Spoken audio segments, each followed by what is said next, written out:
Hey APUSH students, let's cover everything you need to know for period 6.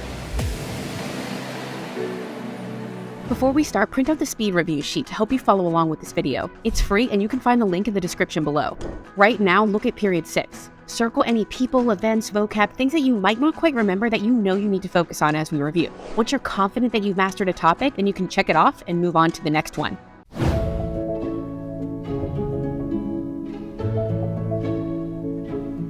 The Gilded Age was a time of rapid economic growth, industrialization, and corruption following the Civil War. American industrialists dominated American business by building corporations, becoming some of America's first millionaires. For example, Andrew Carnegie grew his steel business through a process known as vertical integration. He controlled every stage of the steel production process, from mining to shipping his finished product. John D. Rockefeller grew his Standard Oil Company through horizontal integration. He took control of the oil refining industry by buying out his competitors. Other wealthy businessmen include Cornelius Vanderbilt, who made his fortune in railroads, and J.P. Morgan, who dominated banking. These robber barons used trust as a means of consolidating power, controlling markets, and monopolizing industries. They also used the theory of social Darwinism, or economic survival of the fittest, to justify their fortunes while paying low wages. Despite his controversial business practices, Andrew Carnegie was extremely philanthropic. He argued in The Gospel of Wealth that the wealthy had a responsibility to give back for the betterment of society. The industrial capitalists were able to thrive due to laissez-faire government policies. They also benefited from a long line of pro-business Republican presidents. Many of the robber barons contributed financially to politicians like William McKinley to maintain their power. Political corruption also took place at the state and local levels, often through the use of political machines who traded votes for favors like jobs. The most famous of this time period is William Voss Tweed, who ran Tammany Hall in New York. His corrupt practices and exploitation of immigrants for votes was exposed by the political cartoons of Thomas Nast. Despite widespread political corruption, there was some political reform during this time. The spoils system ended after the assassination of James Garfield with the passage of the Pendleton Civil Service Act, and the Sherman Antitrust Act was passed in an attempt to limit the power of monopolies, but it was difficult to enforce. To combat low wages, poor working conditions, and long hours, workers began to unionize. The Knights of Labor, founded by Terence Powderly, was a union open to all workers, including skilled, unskilled women, and African Americans.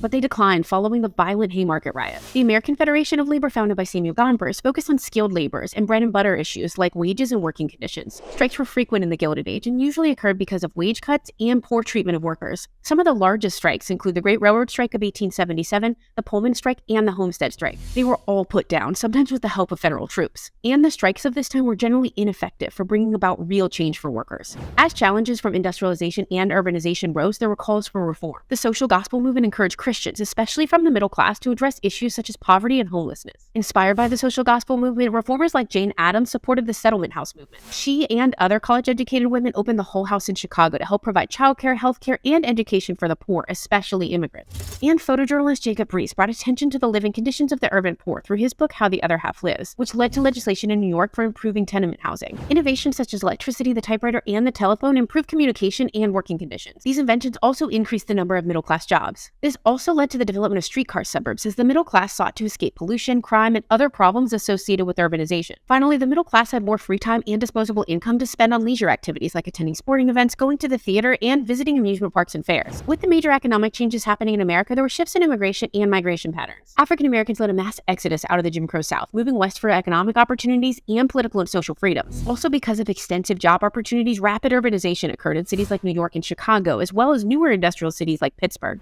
While old immigrants like those from Ireland and Germany continued to seek opportunities in America, new immigrants from Southern and Eastern Europe also arrived on America's shores. Many came through Ellis Island in New York's harbor and eventually settled into eastern industrial cities for jobs. Immigration also increased from Asia, especially Chinese immigrants who settled in the West. The mass influx of new immigrants led to a rise in nativism, which resulted in the Chinese Exclusion Act. Following the Civil War and Reconstruction, the Southern economy still revolved around agriculture and cash crops. Some, like Henry Grady, argued that the South should make an effort to diversify its economy and embrace industry. Grady referred to this as the New South, and some cities like Birmingham and Memphis adopted new industries like steel and lumber. Despite promoting economic advancement, the South maintained racism and inequality through Jim Crow laws. This worsened after the Supreme Court upheld segregation in Plessy v. Ferguson. But African Americans fought back. Ida B. Wells led anti-lynching campaigns, while Booker T. Washington advocated for economic independence and vocational education for African Americans. He also founded the Tuskegee Institute. Period 6 also saw the rapid development of the West. Between the 1862 Homestead Act and the completion of the Transcontinental Railroad, the West was quickly settled and developed. New industries like mining and cattle ranching were established as a means to generate wealth in the Western Northern territories. While many farmers moved west for economic opportunity, the mining and ranching industries were largely dominated by corporations who had access to vast capital. Despite economic successes, the rapidly expanding population and infrastructure in the West had devastating negative effects. On the Great Plains, buffalo populations were decimated and violent conflicts with natives increased. While the Nez Perce fought in the Northwest and the Navajo in the Southwest, the Plains tribes fought a long and brutal war with the U.S. Army. Between the Sand Creek Massacre of 1862 and the Battle of Wounded Knee in 1890, tribes like the Lakota Sioux were forced to abandon their lands or die fighting to protect it. Some Americans disapproved of the violence against natives. For example, Helen Hunt Jackson wrote A Century of Dishonor to expose the poor treatment of Native Americans by the American government. Many activists began supporting the process of assimilation. One of the most famous and controversial examples was the Carlisle School, where Native children were taught English, converted to Christianity, and forced to adopt American cultural values. The Dawes Severalty Act also supported assimilation.